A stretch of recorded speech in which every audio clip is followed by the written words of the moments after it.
Well, welcome back to our show, Harnessing Your Wealth. Thanks for listening, everyone. Wanted to take a minute and give you a background on our guest today. Of course, we have Cade joining the show, and he's going to be a regular, as you're all well aware. Today we have our special guest, Mac Murray, and he is representing MJ Farms. Those of you who are in the horse racing industry will recognize that name. And that farm, that ranch, if you will, they've been pretty prominent business in the New Mexico area for many years. And funny thing is, I knew Mac and his wife Janis many years ago. They started their careers out here in Utah, started their farm, and they were a dominant force here before starting or changing direction and moving over to New Mexico to expand on the opportunities in New Mexico with the casino gambling at the tracks and just a lot more money and opportunity. They've built MJ Farms from kind of a small broodmare band and had a few stallions here in Utah to one of the preeminent farms in the country. And so I'm honored today to welcome Mac Murray. Welcome, Mac. Thank you so much. Nice to be here. Well, we're glad you're here. Thanks for taking a few minutes of your day. So let's maybe go back, give our listeners a little bit of a background on you and maybe how you got into the horse racing industry, because if I remember right, you were in the automobile industry for many years, and kind of racing was maybe just a side hobby or something. Is that right? Well, that's true. I've always been a farmer, a rancher at heart. That's all I ever wanted to do when I was a kid. But unfortunately, it just takes a lot of money to start up a farm or a ranch, and so I had to go away and go to college and get a job, and it took us a long time to get there. But anyway, it's always been my passion, and Janis as well. She was a city girl and for some reason liked horses, and got into vet school, became a vet, and she's actually just totally a reproduction vet. I'm a little biased, but I think she's probably as good as anybody in the country. Yeah, a lot of people would agree with you. So when you guys were getting started in Utah, I remember Janis had, what was it called, Spencer Farms, or what was the name of her ranch? Yes, she was married to Jim Spencer, and unfortunately, he was a veterinarian as well. But he contacted cancer at a real early age, and he passed away at like 34. And she had the ranch then.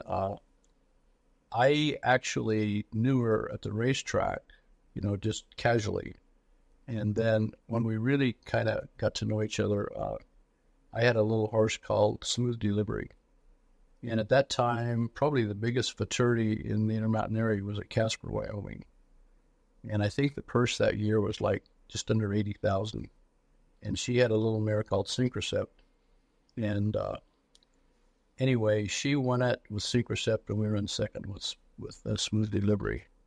And then a year or two later, I took a mare to a place to breed, and that's when we sort of developed a friendship and kind of got together. Kind of got together, and you guys formed MJ Farms, which has been, like I said, a dominant force. I mean, are you willing to share? I mean, this is public knowledge, but what did you guys sell last year in yearlings proceeds at the sales in New Mexico? Oh, it was somewhere in the neighborhood of, I think around $3.5 million. Just in yearlings sales. Pretty impressive. That's not all profit. There's an awful lot of expense that goes into that. But we were lucky to do what we did. Yeah, that's right. I mean, with MJ Farms, you guys have some popular stallions, and you had some stallions here in Utah. That's been a big part of your business, right? I mean, you have to have some stallions to attract. Well, it is. And I'll give you a little background about how we ended up coming here. We were in Utah, and of course, as you well know, there's no parimutuel, there's no bidding, there's no real stimulant to subsidize the horse business. So in 1992, a group of people, and Janis and I were really involved, trying to get parimutuel. And we did a lot of fundraising. We did a lot of campaigning. And we thought at one point we were going to get it on the ballot as a county option. Anyway, it failed. And anyway, the best places in Utah at that time were Evanston, Wyoming, Mesquite, Nevada, and Preston, Idaho. And when I say that, and of course, Wendover, Nevada, and everybody that wanted to gamble or play cards or bet on horses would have to go to one of those places. And anyway, when that failed, we decided several years later we either needed to get out of the business or go someplace where we thought we could at least break even. And we'd been bringing horses to Ruidoso for about 10 years to the select sale, and got talking to some of the people there and got looking into the New Mexico bred program. And we just felt like that was a good fit for us. So that was mostly Janis pushing. I was in the car business and thought I had a pretty good job and was having a hard time trying to give that up. But she talked me into doing it, and it's just worked out really well for us. And how we came up with the name MJ Farms, it was Spencer Farms until we moved here. And when we moved, we decided that was a good time to change the name of it. And so we were just having dinner one night and throwing around ideas, and I just wrote that on a napkin. And that's how we come up with the name. Yeah.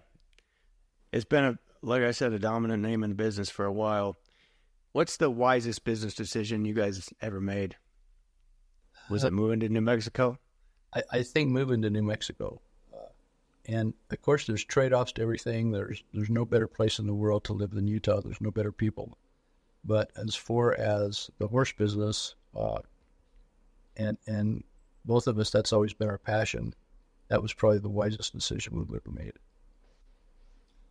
Mac, if you could go back and change something, what would you change in your career?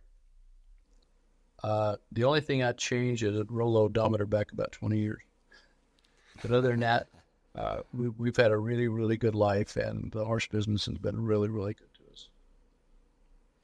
You've had some really good mares, obviously foundation mares, and I'm talking to people who might not understand what I mean by that is brood mares that have performed well on the racetrack, but more importantly have produced babies or offspring that have continued to dominate on the racetrack and then continue to expand, and then they've had foals. So maybe walk us through some of the most important mares that you guys have owned.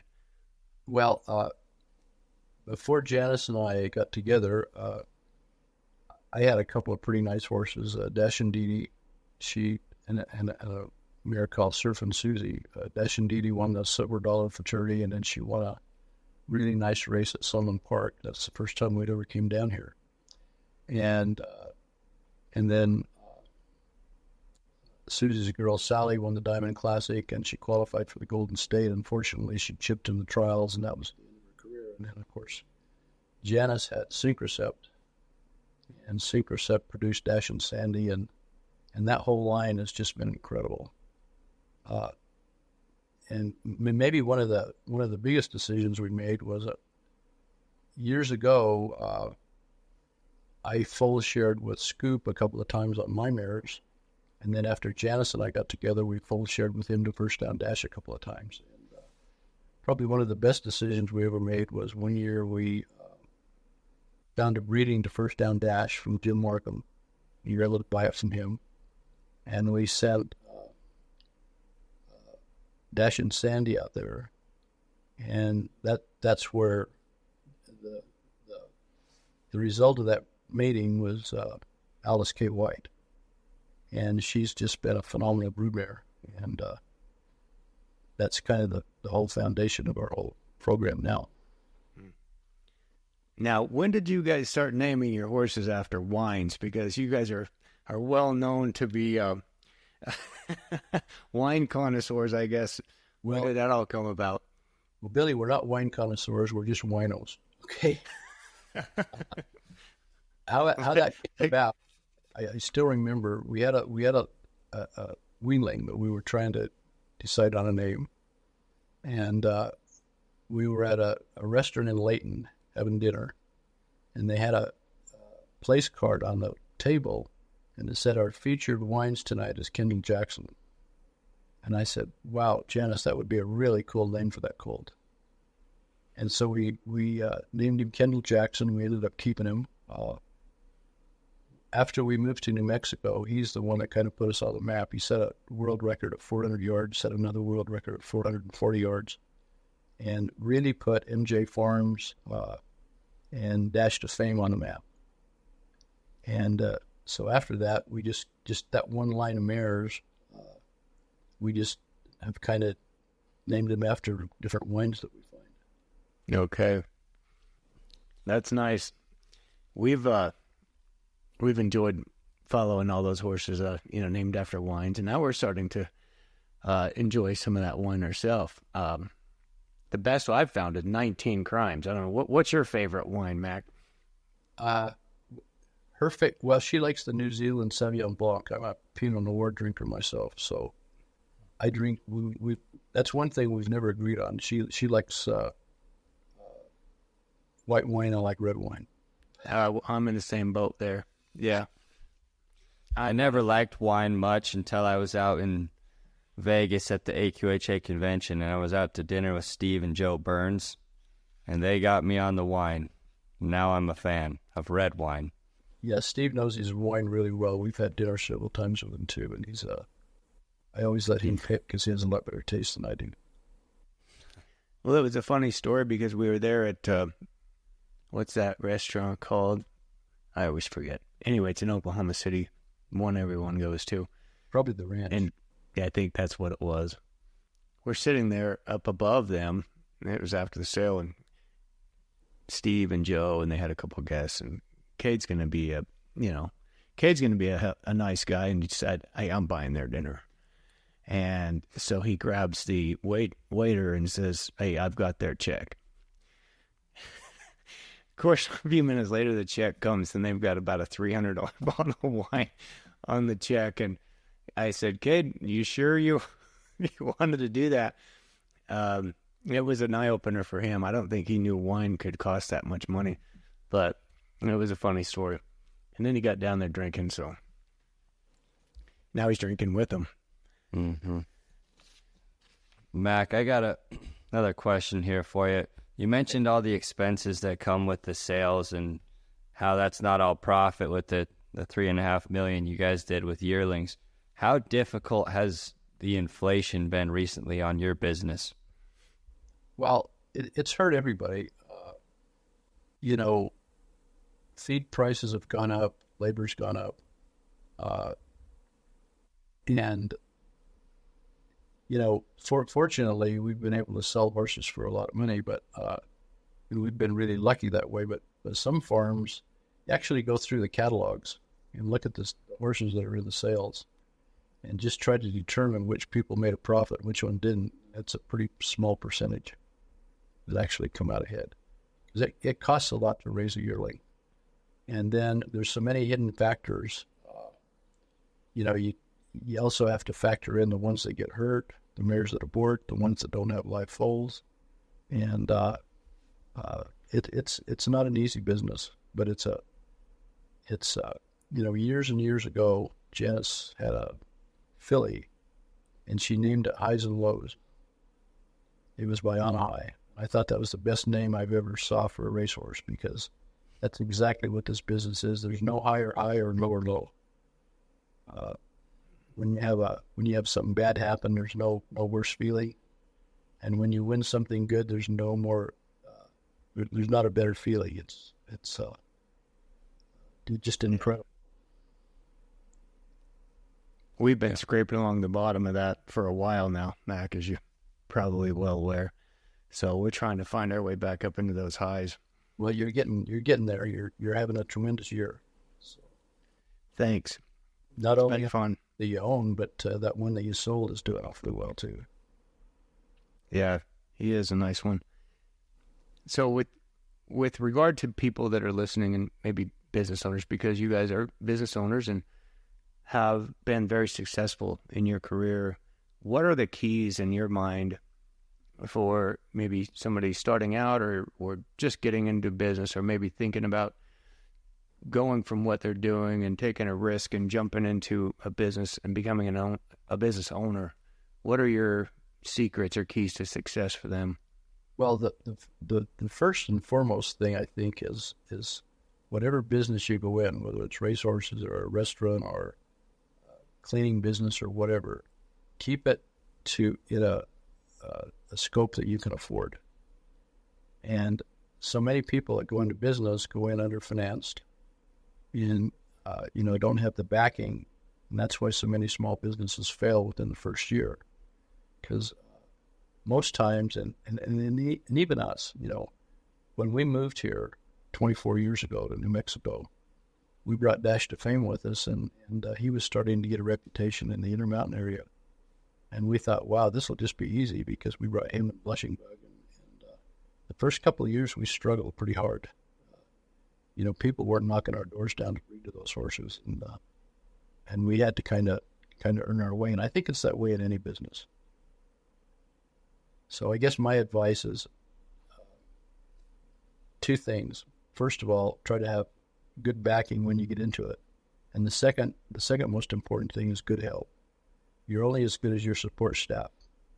And we've been very fortunate to have good help as well. I agree with that 100%. I think any business owner would. And sometimes you have to spend more, obviously, to get the quality. And these days, I think that's never been more true with the rising costs of things. And, of course, wages are part of that, right? So I think everybody's looking for a way to solve the problem of making ends meet. And they'll have to pay a little more money. Well, Mac, I appreciate your time today. It's been a very good time visiting with you, hearing a little bit about your story, your business, and where you started and what it's developed into. So congratulations to you and Janis. Thank you so much. It's been a really great ride. And like I said, like I told Cade a minute ago, the only thing I'd change, I'd like to turn the odometer back about 20 years and know what I know now. Yeah, we get smarter. We get smarter as we age. So, Cade, you've got a long road ahead, pal. A lot of mistakes. Yeah, I'm planning on it. Thanks again, Mac. Appreciate it. Thanks for listening, everybody. Thank you for listening to Harnessing Your Wealth with Billy Peterson. Before we declare the race official, please click the follow button so you can be notified when new episodes become available. For more information about today's show, please check out the show notes. Visit our website at www.petersonws.com or give us a call at 801-475-4002. Once again, thank you for listening. The information covered and posted represents the views and opinions of the guest and does not necessarily represent the views or opinions of Peterson Wealth Services. The content has been made available for informational and educational purposes only. The content is not intended to be a substitute for professional investing advice. Always seek the advice of your financial advisor or other qualified financial service provider with any questions you may have regarding your investment planning.